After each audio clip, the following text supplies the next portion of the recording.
Greg Suchy, welcome to Unbroken. Thank you, Alexandra. Good to be here. It's really nice to see you again. So why don't you tell us a bit about your background and how you found the three principles? Well, my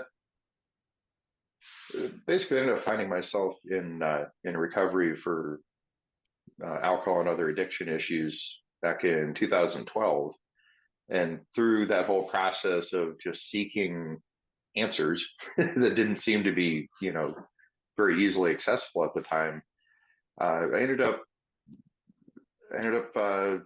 finding a group at a church that I was checking out at the time, a Unity Chapel that does Unity is more of an open-minded metaphysical kind of church, and so it kind of drew my attention.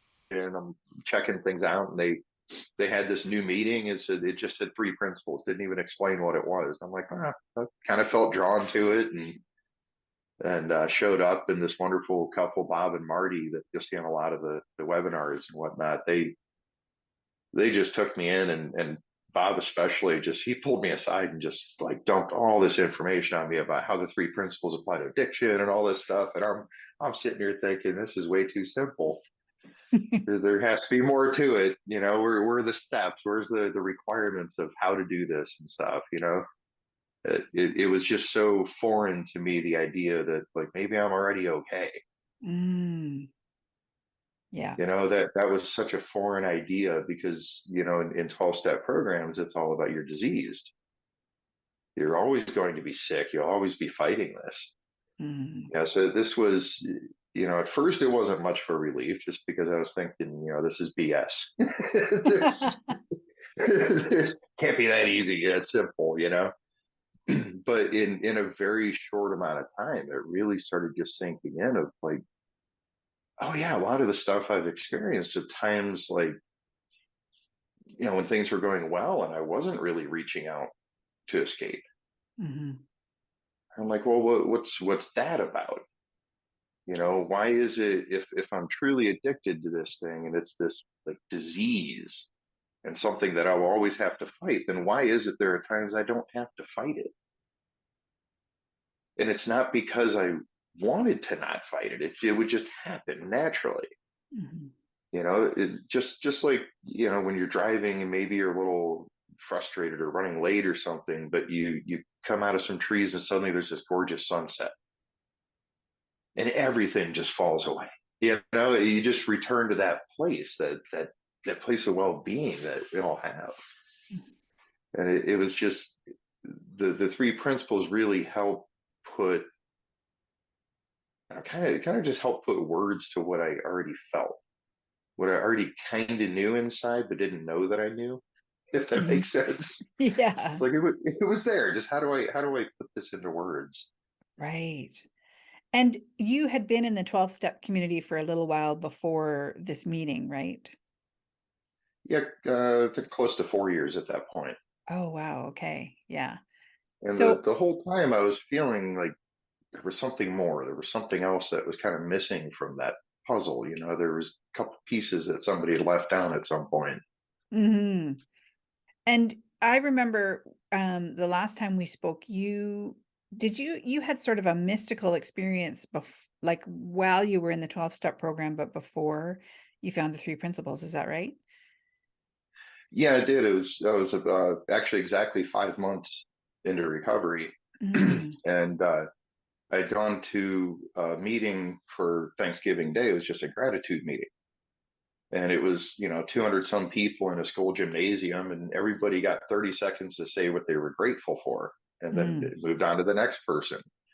And by I mean, it lasted about an hour and 20 minutes, hour and a half of just all these beautiful feelings and this wonderful sharing, and just the energy that gratitude brings is so intense and so incredible. mm, And when we ended the meeting and all joined hands to say a prayer, as soon as I touched the people next to me, I wasn't there in physical form anymore. I saw the energy behind life.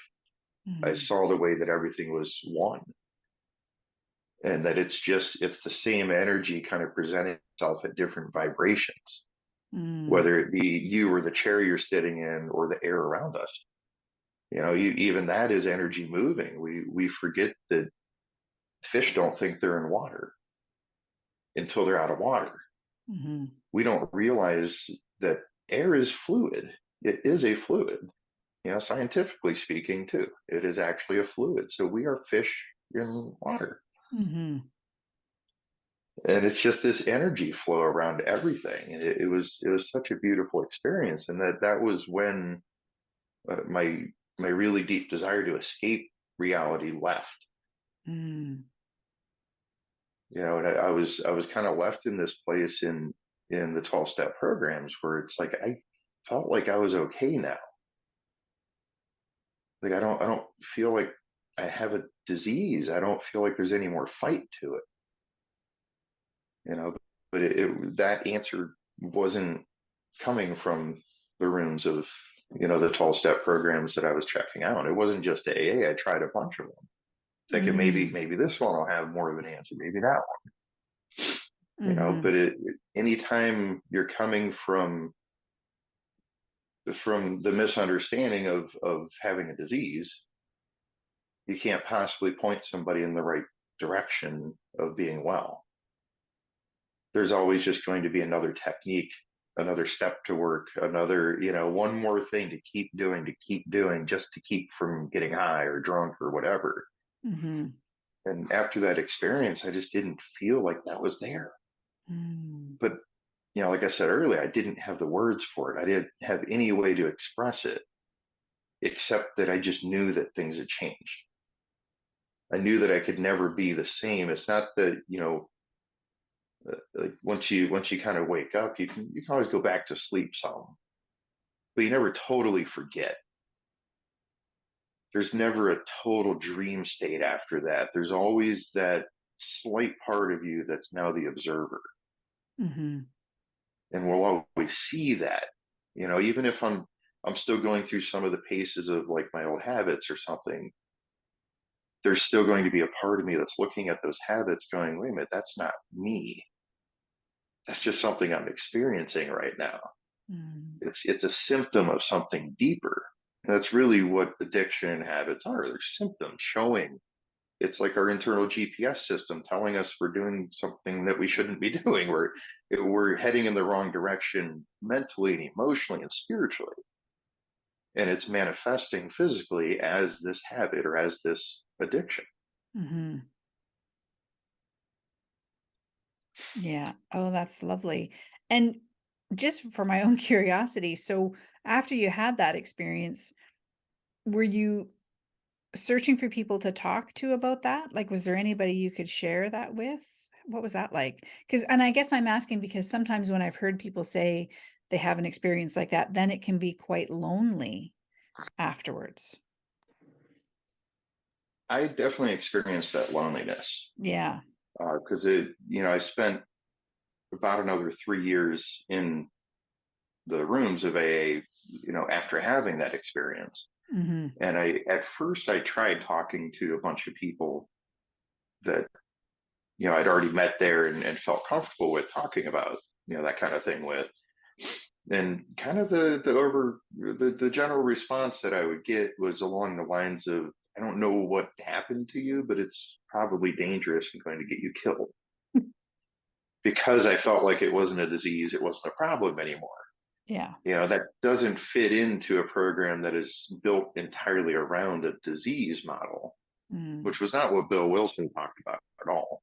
If Hmm. you actually, anybody's read the big book, he specifically says in there that the problem of the alcoholic is not in the alcohol, it's in the mind. Mm.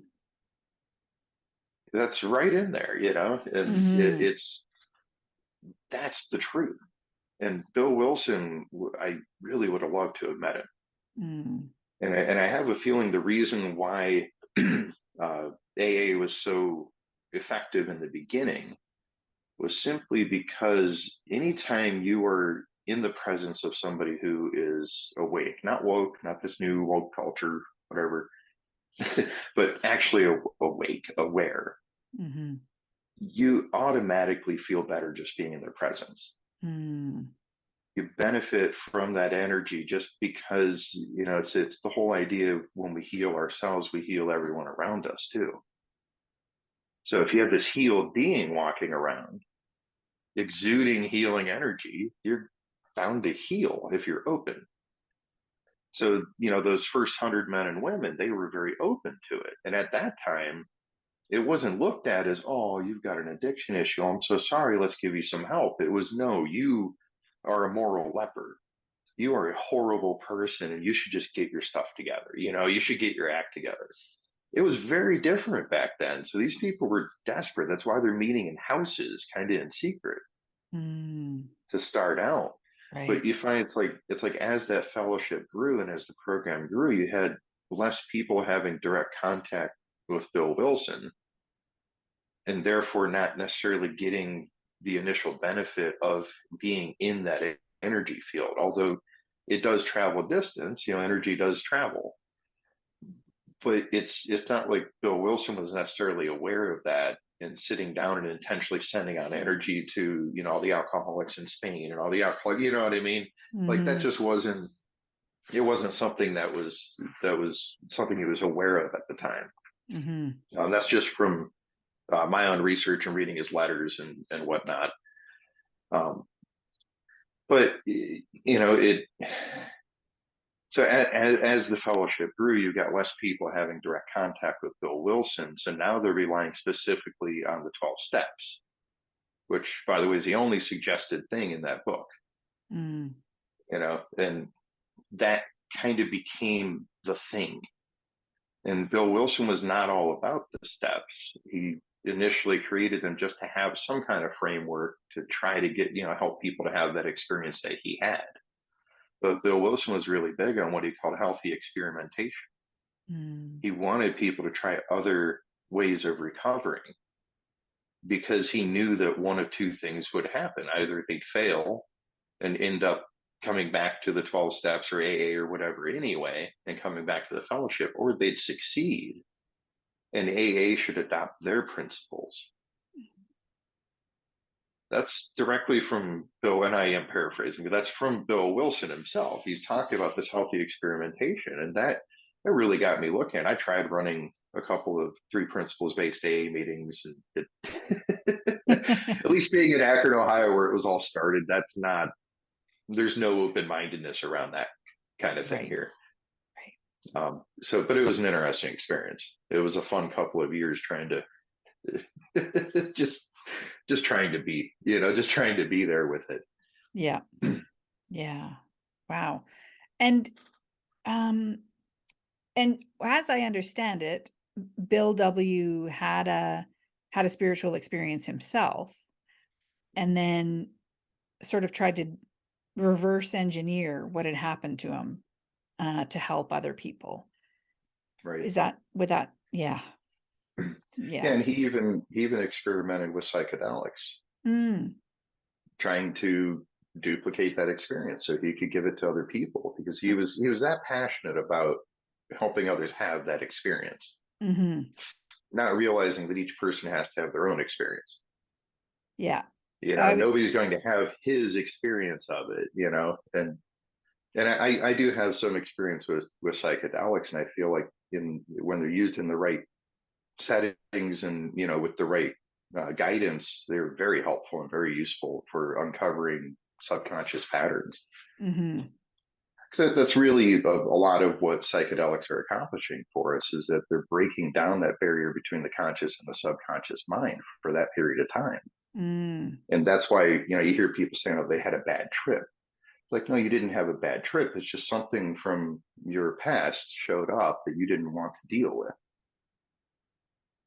So that's why I say it should be done in the right setting and with the right guidance and everything to help people work through those things that may come up. mhm, But Bill Wilson did a lot of experimentation, a lot of trying different ways to help people wake up mhm, and see the truth. mhm. And he didn't have the verbiage that Sid used to kind of simplify how to talk about it, but he Right. he did his best to talk about it anyway, whatever Mm, way it came out. mhm. Yeah. It makes me wonder. I mean, one thing about AA is that and I talked about this on a previous episode with Christian McNeil, is that it's really known worldwide now. It really spread very quickly, really. And and there's something about the 12 steps themselves, the fact that that's like a framework or an outline, and somebody who's suffering can get their head around that. And, if you just do these 12 things, then everything will be better. Um, Whereas the three principles approach, is different than that. We're pointing in a direction. There isn't really that kind of framework or guideline. And it is really an exploration. At least that's been my experience.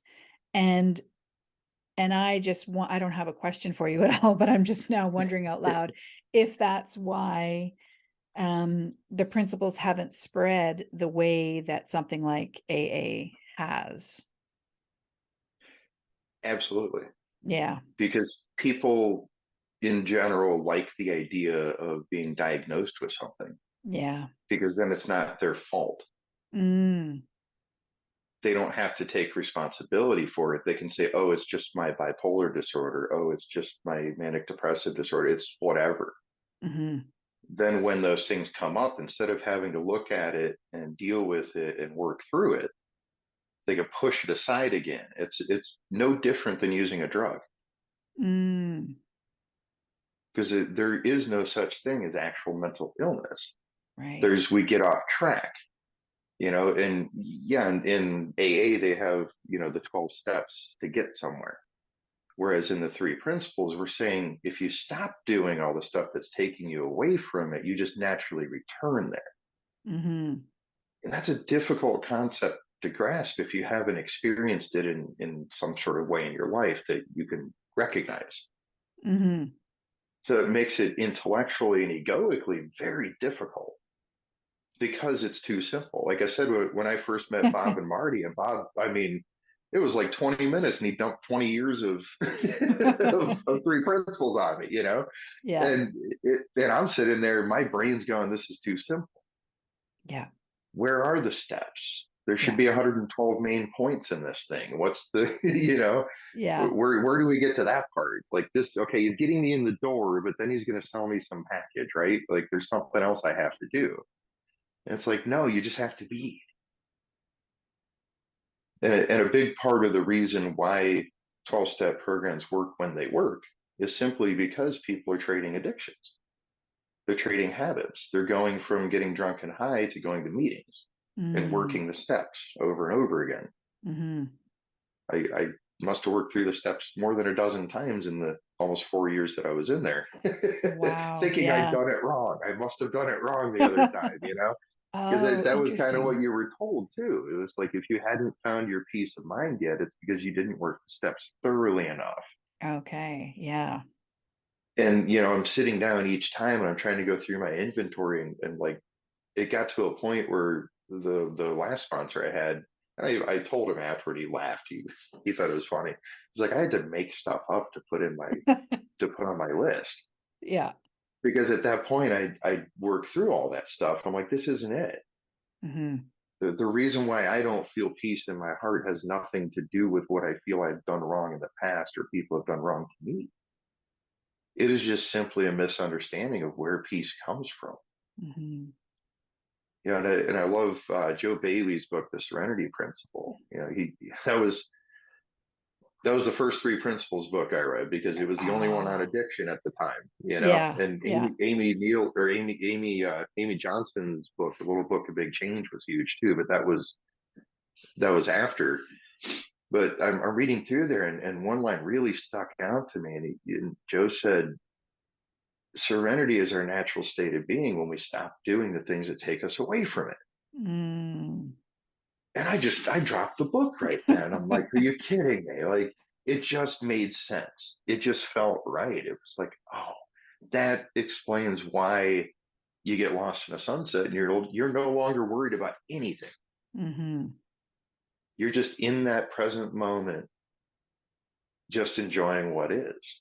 Hmm. And that's what all the sages throughout time have been telling us, is to be present, to be here now.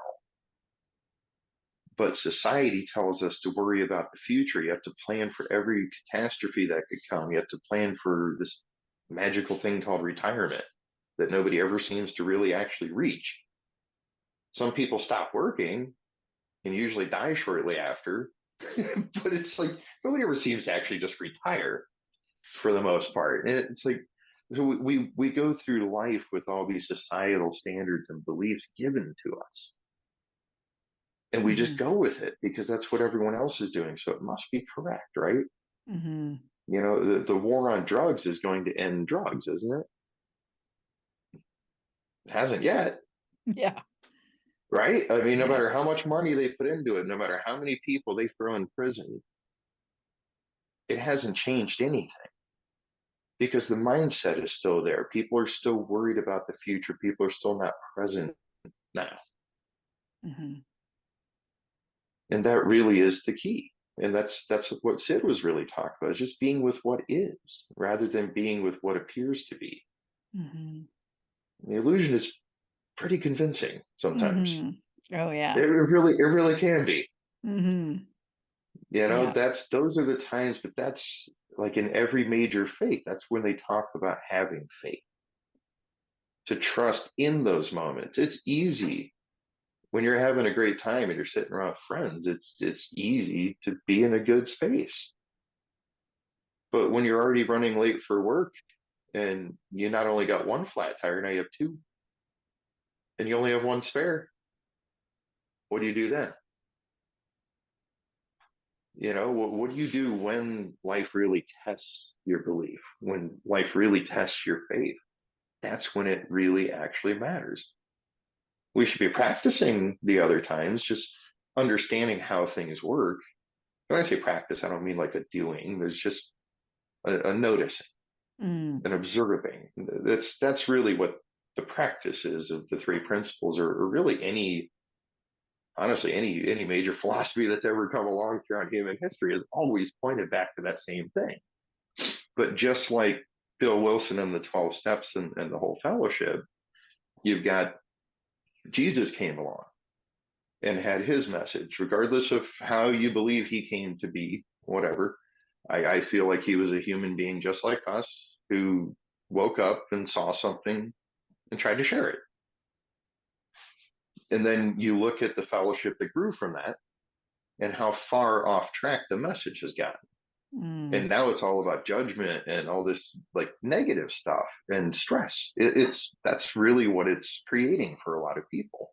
Mhm. And yes, they feel relief from that stress when they go to church and they hear the preacher preaching, or you know, they're listening to Christian music and they hear a good message in the song and it reminds them of that particular path. But what about in between? What about when your job disappears? Are you going to remember who your true employer is? Or are you going to fall for the illusion that this company was your employer? No, the universe is our employer. God is our employer. Mm. Whatever word you want to use for that, mind, whatever, it's, we are all connected to this energy, and Mhm. there's abundance for all of us. And I've really experimented with it quite a bit. And it's a fascinating thing to, I started concentrating on pennies quite a few years ago Okay. because pennies are easy. There's no like negative attachment to it. There's nothing like I will never find a penny. If you start Mhm. out with $1 million, you've got something in the back of your mind saying, I'm not going to get $1 million. So there's no firm belief in that. But I know I'm going to find a penny, right? Mhm. And at first I'm like, oh yeah, whatever. It's a penny on the sidewalk. It's a penny in the parking lot. It's no big deal. But then pennies started showing up like in my laundry, and I don't put change in my pockets. Mm. So there's no way for pennies to be getting into the laundry. And it wasn't pennies and nickels and dimes and quarters. It was pennies. And I actually set a reminder to my phone. It went off 3 times a day, and all it said was pennies. And it was just simply just to get my mind back on pennies. And things started showing up. And then I graduated after I did that for a few weeks and really just saw like, okay, this is me doing this. This is me attracting this. The Mm. pennies are already there, but I'm just opening myself up to accept it. And then I moved on to coffee. Free cups of coffee started showing up all over the place. Really? Wow. I'm not up to the $1 million yet, but there's still something in there that's saying, it's not going to happen. But that's the beauty of this whole process. None of us has to be perfect. And honestly, if you talk to somebody who's kind of presenting that to you as if they've got this, walk away. Mm. just just walk away. Find somebody who's willing to admit that they're still human too, because it's no different than, we all have some sort of basic understanding of gravity, but we Mm. still trip and fall sometimes. We still drop things and break them. Understanding how gravity works doesn't mean we're outside of the laws of gravity. Mhm. So understanding that we live in this illusion, in this projected reality, doesn't stop us from falling for that illusion. Because we still sometimes believe that our eyes are working like cameras, but they're actually working like projectors. Mhm. All of our beliefs and ideals are being projected onto the things that we're seeing around us. So we're not seeing anything for what it truly is. We're just seeing it for what we believe it is. Mhm. And that's evident everywhere you go, in every circumstance, every situation. If you've got 100 people at the same event, you'll have 100 different stories of what happened. Yeah. How do you explain that? Did the event change for each person? No, it was the exact same event, but each of those people went in with their own preconceived ideas, their own illusion, their own belief system. And guess what? They found things that matched their belief system. And if I believe I'm always going to be poor and addicted and struggle through life, then guess what? I'm always going to be poor and addicted and struggle through life. Mhm. But the moment that belief changes, my life will change to match. That's the key. We keep running around. I watch it in society, school shootings and who's peeing in which bathroom and who wants to be called he, she, it, they, whatever. I love everyone. There's no like, I don't, you do you, you know, like it's cool. We're all here to do what we want to do. But it's like we get so caught up in those things and putting out the little fires, the embers that are popping up everywhere. Meanwhile, we're ignoring the big bonfire in the middle that's throwing all those embers. And if we would just put that fire out, all those embers would stop. So if we could, get together and build a society where people feel valued and appreciated, all of that stuff would go away. Mhm.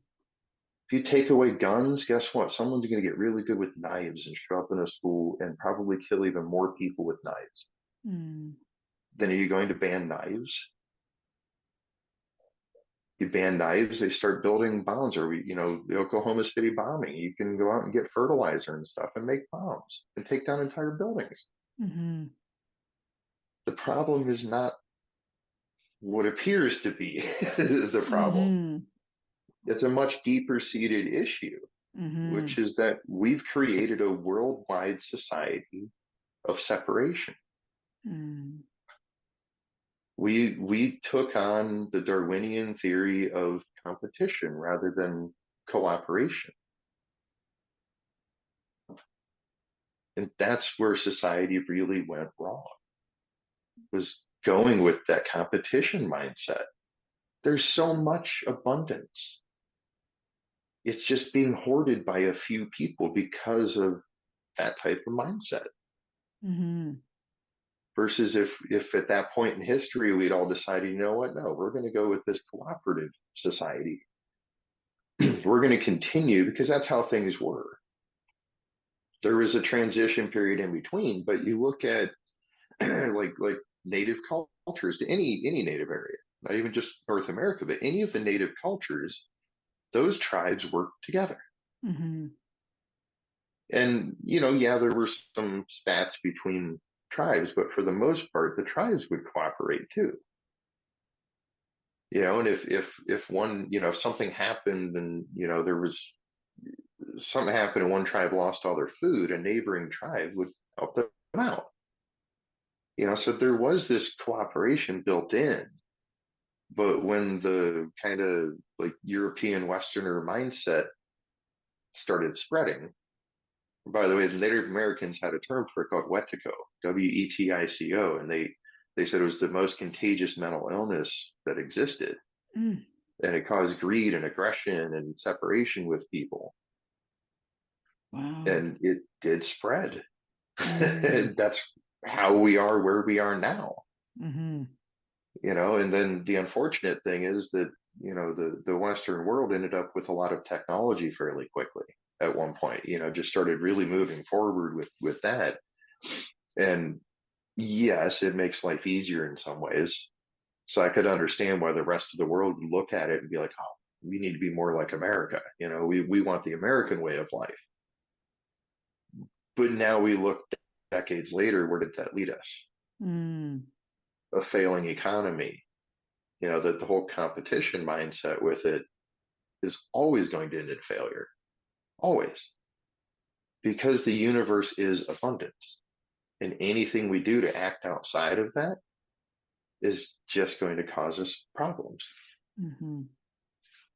And until we all get together and look at cooperation as being how things naturally are, not just a way we need to be, but like we already are cooperative components in this thing. We just need to stop believing we're not. That's it. Hmm. That's why the three principles haven't spread Mm. in a big part. It's just simply because there's nothing to do, and it's very hard to believe that all I have to do is just stop hitting myself with the hammer and the pain will go away. Right. it's really that simple, Hmm. but it's hard to see when you've been hitting yourself with that hammer for 30, 40, 50 years, Yeah. and the whole time you've been told, oh no, you're bipolar, that hammer is not your fault. It makes it very difficult to switch that mindset. It is not impossible at all by any Hmm. means. I've seen some pretty miraculous turnarounds with people who, quite honestly, a lot of people thought were like way beyond hope. Mm, Like they're just gone. But then in an instant, they just see something differently. hmm. Like even look at Sid, how, for at least from what I've gathered from his writings and when he talked about it, he wasn't a happy person before he discovered the principles. Hmm. He was a pretty miserable person, like many people living nowadays. Yeah. But in an instant, he saw things differently, and he didn't do anything to make it happen. It was just in that moment he became willing to drop what was in exchange for what is. Yeah. Yeah, exactly. I want to circle back to something you said a little earlier about, and it was about where habits come from, or addictions. And you touched on the fact that there, I'm going to paraphrase what you said, but like a spiritual sign that we're headed in the wrong direction. Can you say a bit more about that? Yeah, that's so. And this is all like my gathering, my experience, my take on it. But I see it as it, so like we were just talking about, we're in this society where there's separation and there's competition, and we go by the Darwinian theory of survival of the fittest, which he stole from somebody else, and it was originally elimination of the weakest, which Mm, is a very different concept than survival of the fittest. Because elimination of the weakest, you still have cooperation, you can still help the weakest. But when it's survival of the fittest, it's no, I need to be the best, otherwise I'm gone. So there's a big difference between those two mindsets. So we live in this society of if I'm not the best, then I'm gone. So how many of us are the best? It can only be 1 or 2%, right? I mean, that's kind of just the way numbers work. So that means the rest of us are junk. We're not necessarily directly told that, but if we're not the wealthiest 1 or 2% in the world, we know where we stand, you know? So people live with this and it's a subconscious thing. We're not walking around thinking, oh, I'm a horrible person because I didn't make $10 million last year, but it's there. It's there. Mm. Things like that. And even as young children, we have those kinds of thoughts, and especially getting into our teenage years when our brains are developing a little more and we're becoming more sentient beings within society. We start to feel really out of place, a lot of us. There's discomfort, there's feelings we don't like, there's ways that we're treated by other people that we really don't care for. And for many of us, we reach out for that drink, that drug, that cookie, that cake, that sex, whatever. And we get that moment of relief.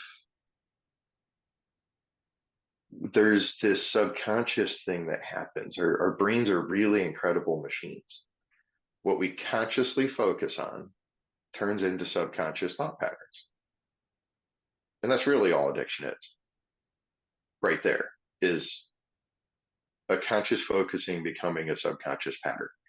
And that sounds like it's like the scary thing that's out of our control or whatever, but it's absolutely 100% within our control. So let's say I'm, 13, 14 years old and I'm sneaking my first drinks. I think I was like 12. But so I drank 3 beers my first time. Guess what? When you're 12, you don't need 3 beers. I was gone. I mean, I was really drunk, but I felt great. As bad as I felt from the alcohol, I felt amazing because of the relief from my thinking. Mm-hmm. Because I was no longer worried about what people thought of me, even though now I'm acting a fool. And definitely people are thinking about me at that point, chances are before they weren't. But it created something subconsciously where my brain says, okay, anytime I feel a way I don't like to feel, this is something that helps me feel better. It doesn't matter what that thing is, whatever your Mm-hmm. habit is, whatever your addiction is, it doesn't matter. It's just something that at some point helped you out. And this is actually, it's the exact same thing for what we call mental illness, too, where there's a coping mechanism that was useful at some point in time and it became a habit, and then we continue using it after the situation is gone. Mm. So it's no different. It's a thought pattern. It's a subconscious thought pattern, and it the approach that society generally takes on that is that you need to attack that pattern. And it goes back to like I was talking about earlier, stomping on the embers rather than putting out the fire. Mm-hmm. So you should go to a 12-step program. Okay, well, I put down the drink or the drug, but now I have to go to these meetings in order to feel okay. And for a lot of people, it doesn't really work because, quite honestly, most of the meetings are pretty boring and it's a lot of people complaining. So, that's why a lot of people are in and out, in and out, in and out of the 12-step programs because it's not it's not an addiction that appeals to them. The other one's much more effective. Mm-hmm. And that's kind of a key thing when looking at healing addiction and mental illness is that you cannot directly heal that symptom. You have to put out the fire. Mm-hmm. You have to stop the bonfire that's throwing those embers out in the first place. Otherwise, you'll spend your whole life running around stomping on them and never get anywhere. Mm-hmm. And you'll wonder why, man, I haven't had a drink in 20 years, but I still want to put a bullet in my head. Mm. And I saw that in AA. I saw a lot of Mm-hmm. the people who've been in for a long time were kind of miserable. Mm-hmm. They could speak well at meetings and you have these, great messages, but it's like you'd see them outside of a meeting and you could just tell it's like they're not happy. Mhm. They're not living their true full potential. Mhm. So the key and the reason, like I said earlier, one of the reasons why like a 12-step program works is that since we can't get rid of the habit directly, what we have to do is replace it with a new one. That's the main key, is establishing a new habit in its place. Nature abhors a vacuum. Mhm. So you can't just, you know, I'm not going to shop anymore. I'm done. Mhm. That's it. It might work for a few days. You get there on willpower for a while. You certainly can. But if you haven't replaced it with something else to fill that void, it's going to come right back. And another thing to remember is and science has proven this, and Amy Johnson actually talked about it in her book, the neuroscience behind it. When you use a neural pathway over and over again, it actually becomes larger, and it becomes easier for information to travel on. Mhm. So when I liken that to, because I do like to be outside, so like trails through the woods. A well-traveled trail is clear. Mhm. You're not going through the briars and the thicket and all that kind of stuff. It's just clear traveling. But what happens if you decide you don't want to travel that one anymore and you want to start a new trail? Well, It's guess harder. what? It's not clear. It's much harder at first because now you've got these down trees to clear out. You've got the thicket to get through. You've got obstacles in your way in order to establish this new path. But once you do and continue using it over and over again, the other one overgrows, right? Just like in the woods, it's the same thing is happening in our brains. The more we use the new habit, the more the old one just starts fading away. But in between, we have this wonderful thing that we've decided to label as relapse. Mm. And all that really is you're on your new path. And now you come up on this fallen tree that's 40 feet high and 1,000 feet in every direction.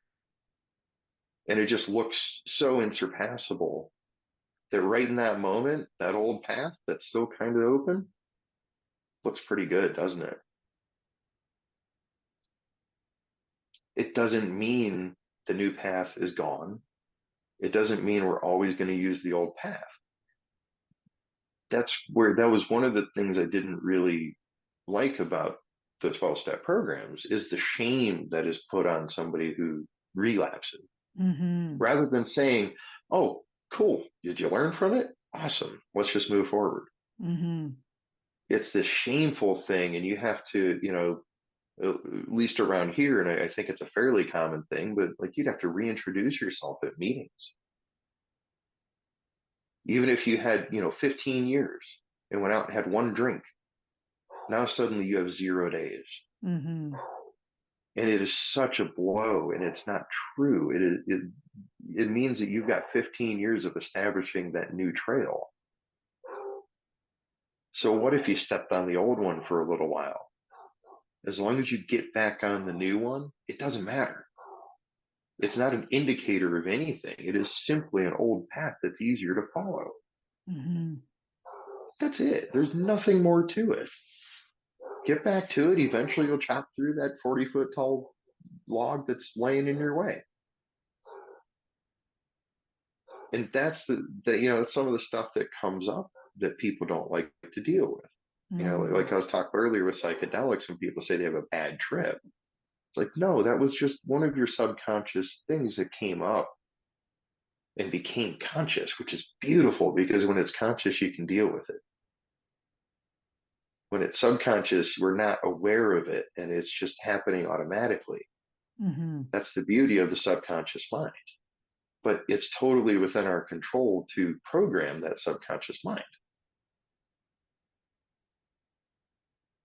And that's really what this all comes down to is our own programming. And I had, in fact, a couple of years ago, I had this really incredible experience of becoming nothing, Mm. where I literally had to drop everything in my life because I suddenly wasn't sure what was real. Wow. And I had to question everything. And I'm not really talking about like the physical world because I know that's not actually real. I already knew that. But as far as like, what beliefs am I holding that aren't mine? Mm. What was given to me by my parents, my friends, my teachers, an old boss, whatever. What am I carrying that isn't serving me, that isn't mine? And a lot of those answers came really clear just simply by dropping everything and seeing what came back, what was going to stick, what was actually going to come around. And every time one of those things would come back, I would look at it and observe it and question it. Is this mine? And I literally stopped in the middle of my day when I had a thought, and I'll stop and I'll be like, is that really mine? And the funny thing is, when you actually stop and genuinely ask yourself, you just know. And it was helpful for me, quite a few years ago. I was told to start recording myself when things like that happened and just talk to myself about it. This is what's going on. This is what I'm feeling. And then listen to it with earbuds in or something. So, you really get the full sound of your own voice. And you can call yourself out on your BS so easily that way. It's just like when you hear somebody else say something and you're like, no, like that just doesn't seem right. When you hear yourself saying it, you just kind of know. Mm. Whether or not you decide to keep moving forward and facing it is another thing, but that's the important thing Mhm. because that means it's no longer completely subconscious. It's no longer outside of our awareness circle. Mhm. Now I'm aware of it, even if it's the tiniest bit, that's all it takes. Just that little leak, that little hole in the illusion where I can see through and I can peek through and be like, wait a minute, there's something else there. Mhm. There's another way of looking at this. Yeah. Yeah, I had a very similar experience when I left a cult I was in the early 2000s, and very similar, just taking every belief that we had and, I describe it like having a house made of bricks and pulling down every brick and deciding, is this a brick? Did I come up with this or was I indoctrinated to believe this? Yeah, Right. absolutely. Yeah, it was a very valuable exercise for sure. Well, we're all we're part of the biggest cult in history called humanity, called society. That's Yes, very that's the true. biggest cult that's ever existed. Yeah. Um, so it is important I believe, for people to stop and question those things. Mhm. Not to the point where you're driving yourself crazy with it, but just genuinely stop and consider: am I really upset about this because it's something that upsets me, or am I being a Karen, for lack of a better term at this point in time? But I think everybody kind of understands what that means. It's like, am I just following the newest trend of things we're supposed to be upset about? Mhm.